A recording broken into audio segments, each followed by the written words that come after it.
Hi friends, welcome to this channel. And in today's video, I will tell you and show you how you can remove two-step verification in WhatsApp app.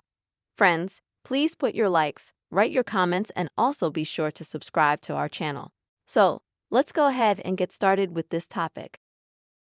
And open the WhatsApp app on your device. After that, go to the settings section. Next, you will need to go to the account section. And here you will be able to find the two-step verification. And as you can see, when you have it enabled, here you can easily disable it by clicking here. Next, you'll just need to confirm your action. So you can easily remove or disable the two-step verification in WhatsApp app. Friends, I really hope this video has helped you. Please subscribe to our channel, put your likes, and also write your comments. See you soon.